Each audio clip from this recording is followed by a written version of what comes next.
శ్రీమద్గురు నిరంజనం గురుదేవాయ నమః. ఈరోజు వేమన పద్యంలో ఏది రాజమార్గం, ఏ మార్గంలో మనం పయనిస్తే ఆ దేవదేవుడైన శివుని చేరుకోగలము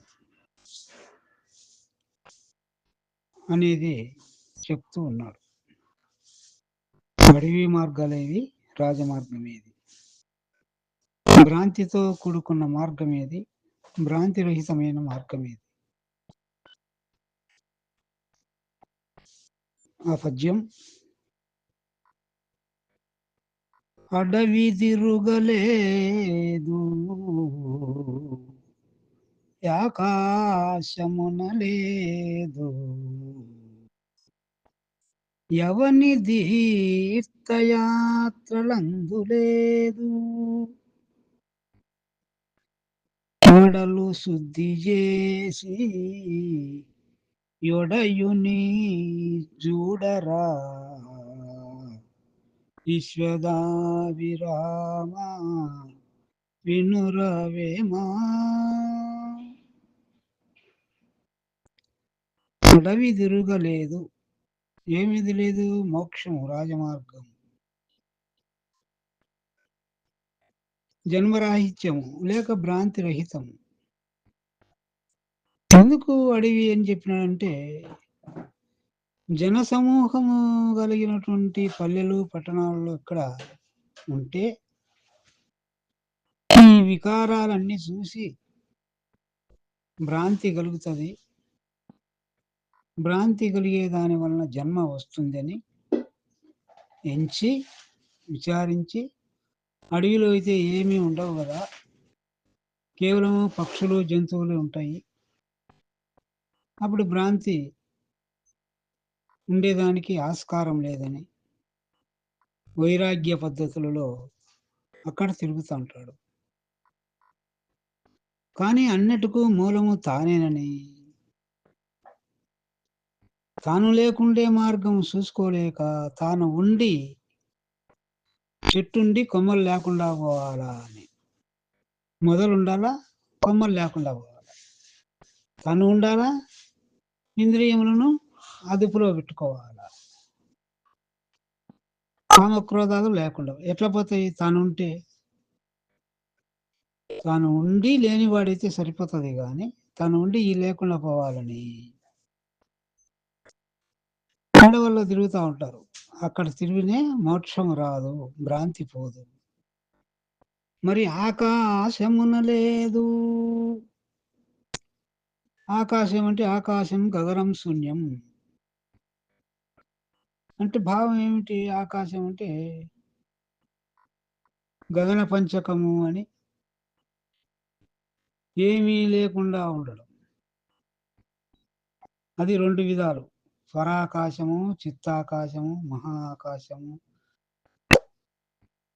తత్వాకాశము, సూర్యాకాశం. వాటిని ఆకాశతత్వంలోకి తీసుకొని వచ్చినప్పుడు పంచీకరణలో జ్ఞానము, మనస్సు, బుద్ధి, చిత్తము, అహంకారము అనేటువంటి ఆకాశ పంచకము. ఇవి లేకుండా చేసుకోవాలని వైరాగ్యం, ఇది కూడా వైరాగ్యం మార్గమే. ఇవన్నీ ఎక్కడ ఉండవు? నీలో కదా ఉండేది. నీవుండంగా ఎట్లా పోతాయి? నీవున్న చోట నుండును నీవు వివిధ వస్తు జగంబులు నీతో కూడాను. నీవు లేనట్టి చోటును నీవు వివిధ వస్తు జగంబులు నిలవవు కుర్రా అని కృష్ణప్రభు చెప్పినట్లుగా, తను లేకుండా చేసుకునేటువంటి మార్గం తెలియక అడవిలో తిరగడము, ఆకాశంలో తిరగడము, ఇంకా ఎవని తీర్థయాత్రలు అందులేదు. తీర్థయాత్రలు కాశీ గంగలో మునిగితే మోక్షం వచ్చదని, ముక్తి వచ్చదని. పుష్కరాలు వచ్చినప్పుడు ఒక్కొక్క నదికి 12 ఏళ్ళకు ఒక్కొక్క నదికి పుష్కరాలు వస్తాయి. ఆ రాశిలో పుష్కరుడు ప్రవేశిస్తే ఆ జలంలో ఆ నదిలో స్నానం చేస్తే ముక్తి వస్తుంది. జలము శరీరంలో గల మురికిని పోగొడుతుంది కానీ, శరీరానికి అంటుకున్నటువంటి మట్టిని పోగొడుతుంది కానీ, స్నానం వలన మనోమాలిన్యమైన అహంకారాన్ని ఎట్లా పోగొడుతుంది? అది కేవలం గురువాక్యం వల్లనే పోతుంది. ఆ మార్గం రాజమార్గం లేక ఈ యొక్క అడవి మార్గాలమ్మడి జనులు పోతా ఉంటారు. తనువు నడివి చేసి తనలోన కూర్చుండి తపస్సు చేయలేక వేరే తపస్సులెల్ల అడవిలోన పోయి అలసడబడదురు అని. రాజమార్గం తెలియక దొంగత్రోవలకు లెక్కలేదు అన్నట్లుగా. అయితే ఇప్పుడు ఏం చేయాలా? వడలు శుద్ధి చేసి యొడయుని చూడరా. వడలు అంటే శరీరం, శరీరము శరీరి. అందుకే మూలం లేని గుర్తెరిగే శరీరం ఏమీ లేదు అన్నారు పెద్దలు. గుడమధురవత్. శరీరం వేరే, నువ్వు వేరే కాదు. నువ్వే శరీరం, శరీరమే దేహే దేహము, దేహమే దేహి. బెల్లము తీపు మాదిరి ఒకదాన్ని విడిచి ఒకటి ఎప్పుడు ఉండవు. ఒకదాన్ని చెప్పినా అంటే రెండోది తప్పకుండా ఉందని. ఇలా వడలంటే శరీరం అంటే గుర్తెరిగేది శరీరము రెండు. శుద్ధి చేసి, శుద్ధి ఎట్లా చేస్తావు దీంట్లో? విత్తనం శుద్ధి చేయాలంటే విత్తనాన్ని వేయించినప్పుడు శుద్ధి అవుతుంది. విత్తనానికి ఏం గుణం ఉంది? మొలకెత్తే గుణం ఉంది. ఆ మొలక లేకుండా అంటే విత్తనం విత్తనం రీతిగానే ఉండాలా, దాన్ని వేయించినప్పుడు ఆ లోపల ఆ ససి లేకుండా పోతుంది. అది భూమిలో పాతి పెట్టినా మొలక రాదు. అట్లా భ్రాంతి అనేటువంటి నేననే భ్రాంతి తీసివేసినప్పుడు ఈ శరీరం శుద్ధి అవుతుంది. కాబట్టి శరీరం తీసివేయడం కాదు ఇక్కడ. శరీరములో అయితే మొలకెత్తే గుణమైనటువంటి ఆ సర్వసాక్షి ఏదైతే ఉందో మూడవస్థలకు అవలుండేది. ఇప్పుడు అందుకే బృహద్వాసనలో తుర్యాతీతమును బోధించే గురువే గురువు అంటాడు. తుర్యాతీతమును బోధించాలి, తుర్యం లేకుండా పోవాలి. లేకుండా ఎట్లా పోతుంది అంటే ఉండి లేకుండా పోవాలి. శరీరం ఉండి శరీరం లేకుండా పోవాలి. అంటే కేవలం భ్రాంతే తొలగాల.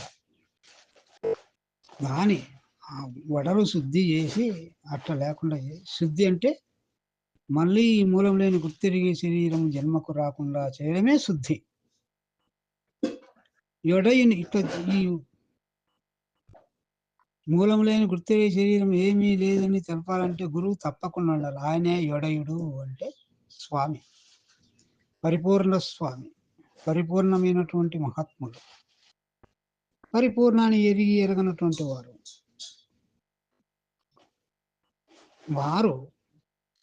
చూడరా అంటే చూసేది ఒకటి ఉంటే మళ్ళీ అన్నీ ఉన్నాయి. చూడరా అనే పదమును జహర్లక్షణంగా తీసివేసి, వాచ్యార్థంగా తీసివేసి లక్ష్యార్థమిందాన్ని తీసుకోవాలి. చూచి చూడనటువంటి ప్రక్రియ. దీనే కృష్ణప్రభు తన తత్వంలో ఇలాగ చెప్తాడు. ఎలాగూ అంటే ఆ పరమపదాన్ని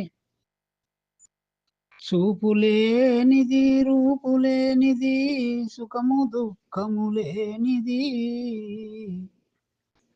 చూపు చూడక చూచు వారికి సులభమై తానున్నది. చూపు చూడక చూచు వారికి ఆ యొక్క భావం ఇక్కడ ఎడయుని చూడరా అంటే అట్లా. చూడకనే చూడు, వినకనే విను, చేయకనే చెయ్యి. ఆ భావంతో తీసుకున్నప్పుడు అర్థము సరిగా వస్తుంది. గ్రంథకర్త ఏ యొక్క మార్గంలో ప్రయాణిస్తున్నాడో మనం ఆ మార్గంలో విచారిస్తే అర్థం గోచరం అవుతుంది. విపరీతార్థంలో విరుద్ధ భావంతో విచారించినప్పుడు అది గోచరం, ఆ లోతు తెలియబడదు.